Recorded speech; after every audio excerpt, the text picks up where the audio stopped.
Palestinians don't know how to build. Palestinians don't know how to give. All they know how to just receive, how to take donations, where the corrupt leadership takes all the money, all the aid, and the people will continue to be in poverty and despair.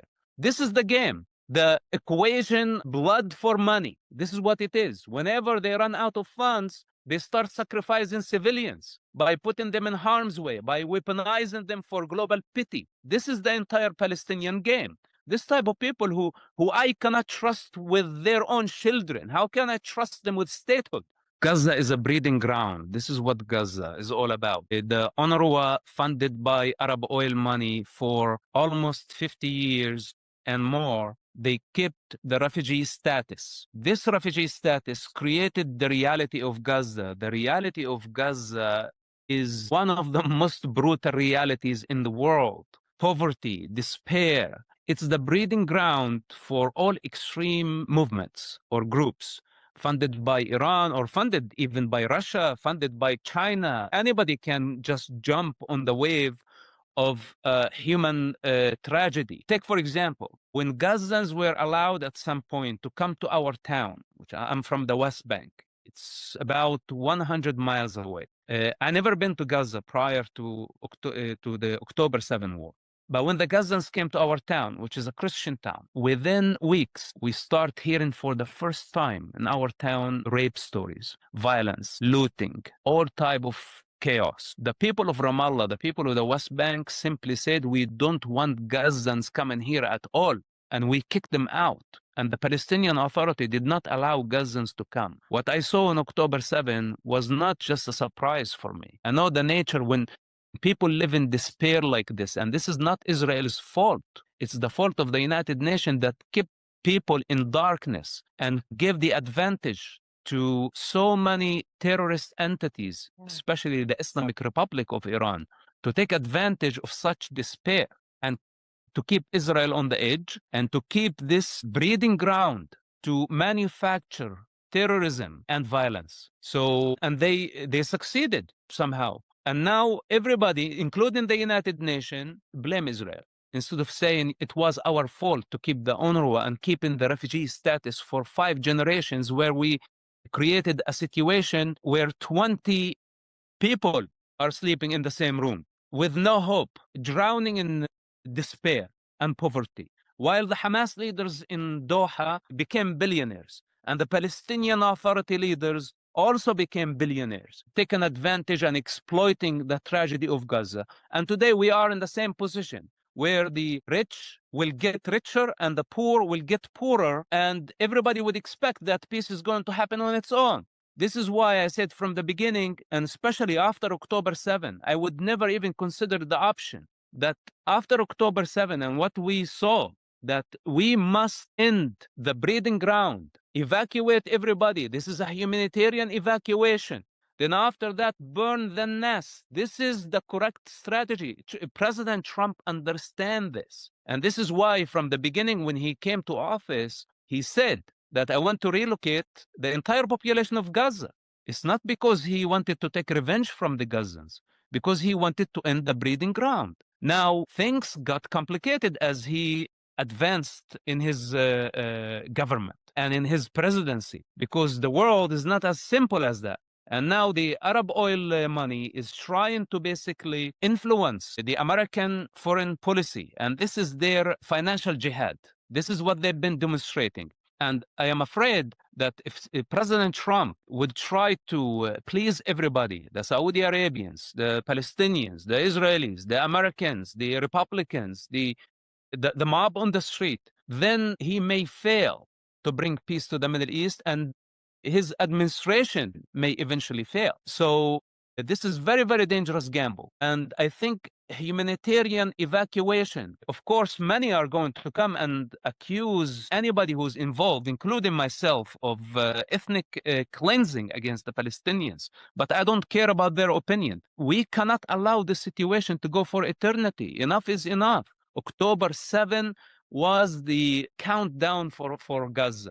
And if it wasn't for the global outrage that did not want to acknowledge the use of human shields and acknowledge Israel's right to exist, fueled by Muslim hatred around the globe, and people start believing, that Israel is committing genocide. Instead of helping Israel, they stumbled Israel. They functioned as an obstacle in Israel's way to get rid of Hamas. And they encouraged Hamas, and they gave Hamas a lifeline. When Hamas looked at the global outrage, they start to believe that they are winning. And this is how we got here. So we must find a solution to this problem. We cannot allow this refugee camp that was supposed to be dismantled 70 years ago to continue forever. And if Gaza to be rebuilt, it must be rebuilt, but not by the standards of Middle Easterners, not by the standards of Palestinians. Palestinians don't know how to build. Palestinians don't know how to give. Or they know how to just receive, how to take donations, where the corrupt leadership takes all the money, all the aid, and the people will continue to be in poverty and despair. This is the game. The equation, blood for money. This is what it is. Whenever they run out of funds, they start sacrificing civilians by putting them in harm's way, by weaponizing them for global pity. This is the entire Palestinian game. This type of people who I cannot trust with their own children. How can I trust them with statehood? Then, Europe came to the picture and they rewarded Palestinians, even though they don't have a legitimate leadership. They don't agree on one agenda. They don't have constitution. They don't have a moral compass. They cannot be trusted with their own children. And Western leaders, they just came and said, okay, we recognize a Palestinian state. What does that even mean? You recognize a Palestinian state. You're basically legitimizing Palestinian barbarism. And in the meantime, delegitimizing the only democracy in the Middle East. How in the world this is going to solve the Middle East problem and end the war? I don't understand. What people don't want to admit, and this is why from the beginning I said that the Muslims need to back off, but they didn't. Instead of calling Hamas out and say, this does not represent us, what you did, they did the opposite. Why? Because it was against Jews. Because it was against Jews, then so many people came to join the crowd, herd mentality. If somebody is saying genocide, everybody start bleating genocide, even though there is no intent of Israel to wipe out Palestinians. If Israel had the intention to wipe out Palestinians, they had the opportunity for 70 years to do that. But we have 2 million Arabs in Israel. We have 3 million Palestinians in the West Bank and 2 million Palestinians in Gaza. And Israel did everything within their ability to help them govern, but they failed miserably. Mahmoud Abbas and the Palestinian Authority failed their task, and Hamas took over Gaza, and for 17 years they have been controlling the Strip. So who takes responsibility for that failure? It wasn't Israel. Mahmoud Abbas had obligation, the Palestinian Authority, according to Oslo peace agreement. They signed an agreement, and it was Israel's security was priority number one as a mean towards peace. But they failed. Mahmoud Abbas failed Israel. Then he hid in the grass, just like a snake, waiting for the moment to exploit Gaza tragedy. And European leaders gave him recognition as the moderate alternative to Hamas. Well, he is not a total failure.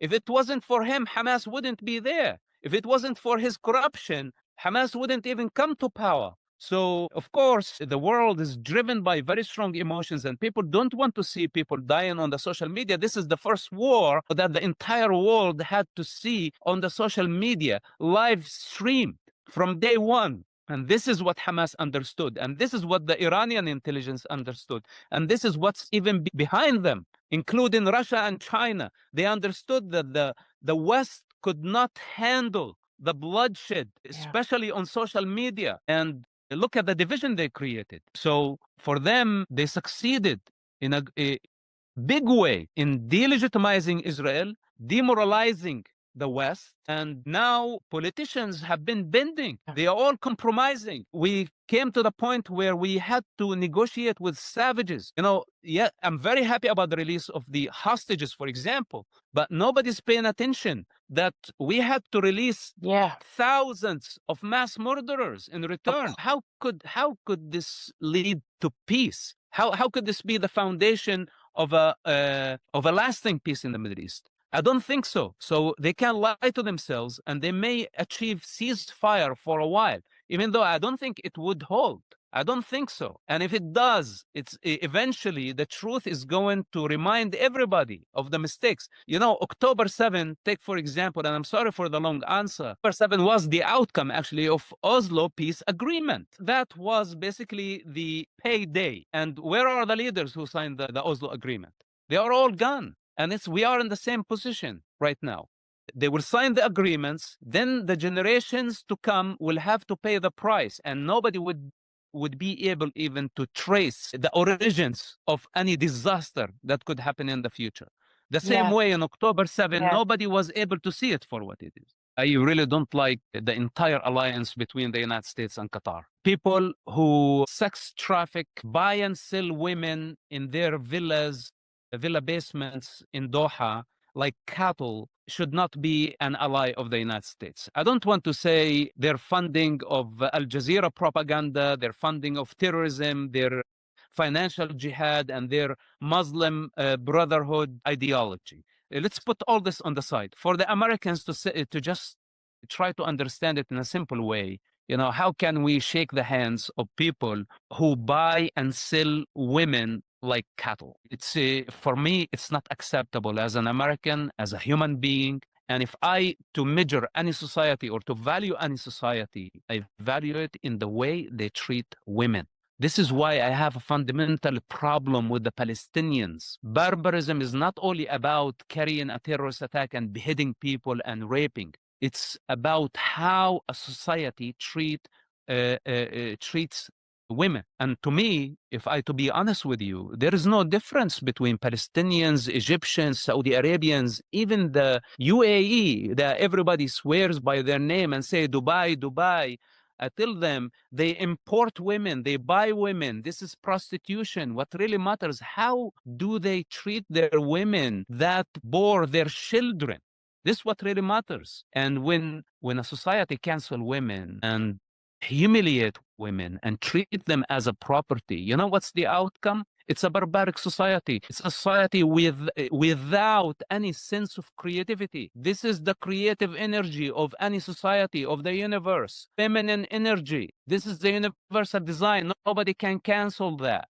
To tell me that Qatar right now, after all the crimes and the corruption, it's a country of 2.8 million people with such great influence. And I know that the American government has the biggest base in Qatar.